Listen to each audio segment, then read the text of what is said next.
রূপনগর বনের রাজা ছিল বাঘ, আর বাঘের ছিল একটি মাত্র ছেলে। বনের রাজা বাঘ ও বাঘিনী তারা ছিল অনেক লোভী, আর সেই একই গ্রামে বাস করত এক মিসকে শিয়াল। সে পেশায় ছিল কাঠুরে। মিসকে শিয়ালের বউ শেফা শিয়ালিনী ও তার একমাত্র মেয়ে মিনা।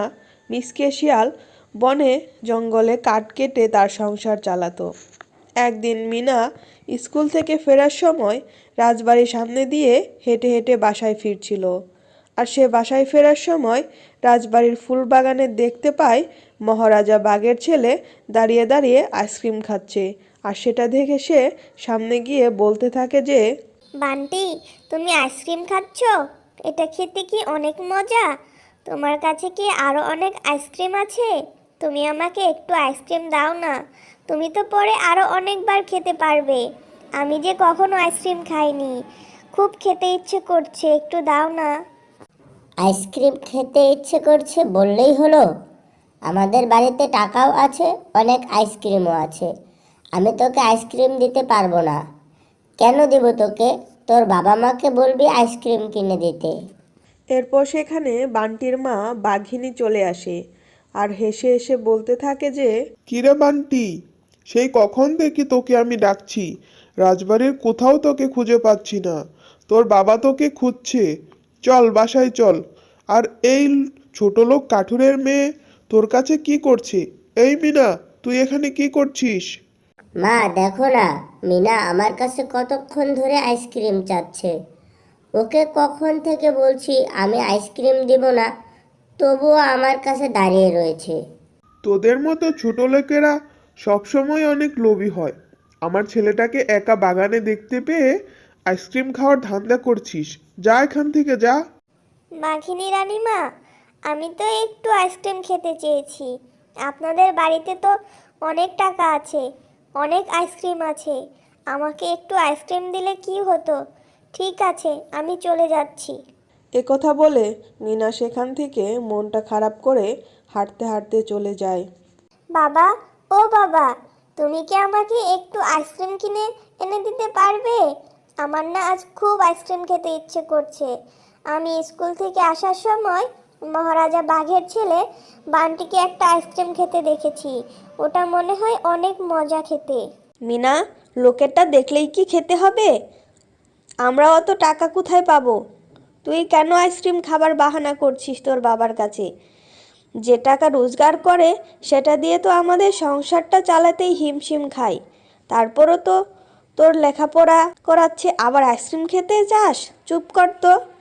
আরে শেফা, তুমি মেয়েটার সঙ্গে এমন ব্যবহার করছো কেন? ওর আইসক্রিম খেতে ইচ্ছে করছে তো আমি আইসক্রিম কিনে দেব তোকে মা। আমার তো রোজগারের অবস্থা তেমন ভালো নয়, তবে আমি টাকা জমিয়ে তোকে অবশ্যই আইসক্রিম কিনে দেব। ঠিক আছে বাবা, আমি আর কোনোদিনই আইসক্রিম খেতে চাইবো না। তুমি যখন টাকা জমাতে পারবে, যখন তুমি আমাকে আইসক্রিম খাওয়াতে পারবে, তখনই খাবো। মা মিনা, আমি সামনের বনের পুকুর ঘাট থেকে পানি আনতে গেলাম। তুই বাড়িতেই থাক, আমি তাড়াতাড়ি চলে আসব। কোথাও যাবি না কিন্তু।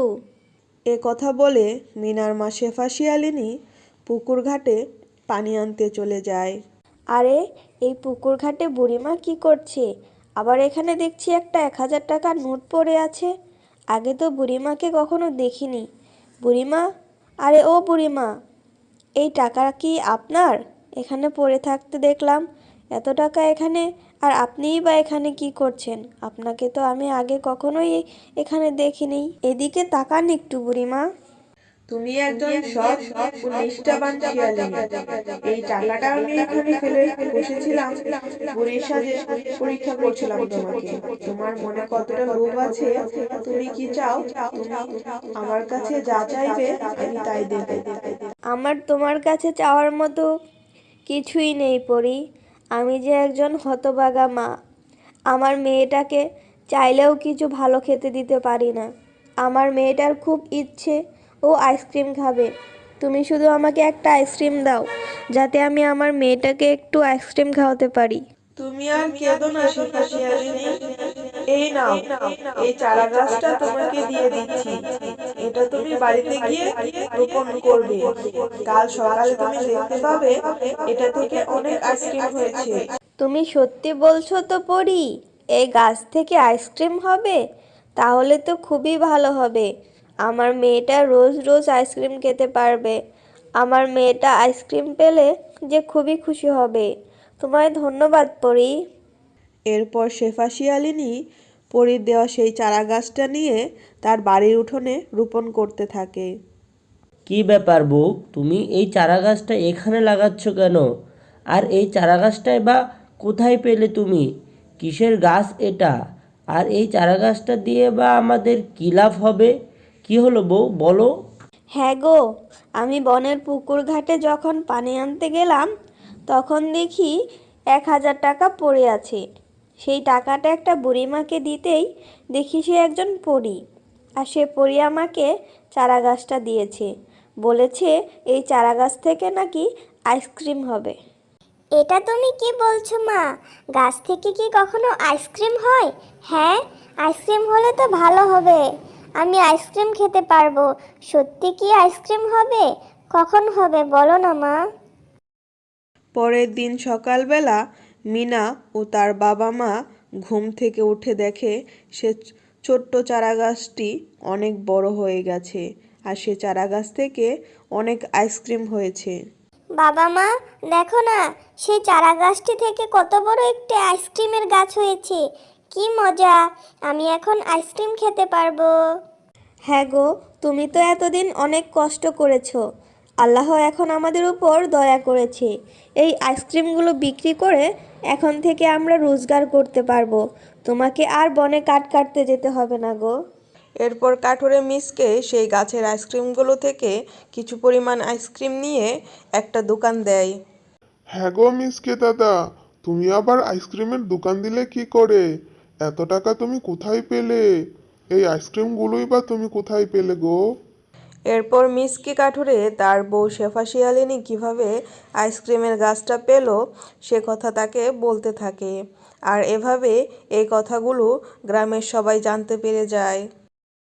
মহারাজ, আপনি কি শুনেছেন আমাদের বনে যে মিসকে কাঠুরে ছিল তার বউ শেফা শিয়ালিনী নাকি একটা পরীর থেকে একটা আইসক্রিমের গাছ পেয়েছে, জাদুর আইসক্রিম। সেই আইসক্রিম খেতে নাকি খুবই সুস্বাদু। কি বলছো রানী তুমি এটা? তাহলে তো মিসকের বউকে আজই খবর পাঠাতে হবে। আর কি করে সে জাদুর আইসক্রিম গাছ পেল আমাদেরও পেতে হবে। তুমি ওর কাছ থেকে শুনে তুমি নিজেই যাবে সেই পরীর কাছে। মহারাজ আপনাকে আজই যেতে বলেছে। এক্ষুনি জরুরি তলব পড়েছে। আপনার সাথে জরুরি কথা আছে। আমার সাথে চলুন। এরপর শেফা শিয়ালিনীর কাছে যখন মহারাজ জিজ্ঞেস করে তখন সে তার সাথে ঘটে যাওয়া সমস্ত ঘটনা বলতে থাকে। মহারাজ, আমি যখন বনের পুকুর ঘাটে পানি আনতে যাই তখন সেখানে গিয়ে দেখি 1,000 টাকা। আর সে টাকা যখন বুড়িমাকে দিতে যাই তখন বুড়িমা পরী হয়ে আমাকে একটা চারা গাছ দেয়। সেটা বাড়িতে রোপণ করতেই সেই আইসক্রিমের গাছটা হয়েছে। সেই আইসক্রিমের গাছ থেকে আমরা এত আইসক্রিম পেয়েছি। এরপর শেফা শিয়ালিনীর কথা শুনে বাঘিনী সেখানে চলে যায় আর সেখানে গিয়ে সে দেখতে পায় অনেক টাকা আছে আর সে বুড়িমাও আছে। আরে, শেফা শিয়ালিনী তো আমাকে বলেছিল শুধু 1,000 টাকা, আর এখানে তো দেখছি অনেকগুলো টাকা রাখা আছে। আমি এই সবগুলো টাকা লুকিয়ে রাখবো আর বুড়িমাকে 1,000 টাকা দিব। বাকি টাকাটা আমার হয়ে যাবে। আরে বুড়িমা, ও বুড়িমা, এই যে এখানে আমি একটা 1,000 টাকা পেয়েছি। এই টাকাটা বোধহয় আপনার। এই টাকাটা নিয়ে যান আর আমাকে জাদুর আইসক্রিমের চারা গাছটা দিয়ে দিন। বাঘিনী, তুমি অনেক লোভী।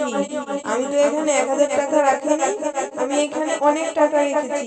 তুমি সেই টাকাগুলো চুরি করে আত্মসাৎ করেছো, এর জন্য তুমি শাস্তি পাবে। তুমি একজন রাজার বউ হয়েও এতটুকু টাকার লোভ সামলাতে পারোনি, তাই তোমাকে এই লোভের শাস্তি পেতেই হবে। এই নাও, আমি তোমার শাস্তি স্বরূপ অনেক দরিদ্র করে দিয়েছি, তোমার চেহারাও পাল্টে দিয়েছি। এখন তুমি আর আগের সেই রানী নেই, পশুদের মতো জীবনযাপন করবে। তোমার ছেলে ও তোমার স্বামীও খুব গরিব হয়ে গিয়েছে, রাজপ্রাসাদ থেকে কুঁড়েঘর হয়ে গিয়েছে। পরি, তুমি আমাকে এই শাস্তি দিও না প্লিজ। তুমি আমাকে মাফ করে দাও। আমি ভুল করেছি, অনেক লোভ করেছি। আমি শেফা শিয়ালিনীর সামান্য আইসক্রিমের গাছের লোভে এতগুলো কাজ করেছি। বন্ধুরা দেখলে তো, বেশি লোভ করলে কেমন শাস্তি পেতে হয়। তোমরা কিন্তু লোভ করবে না।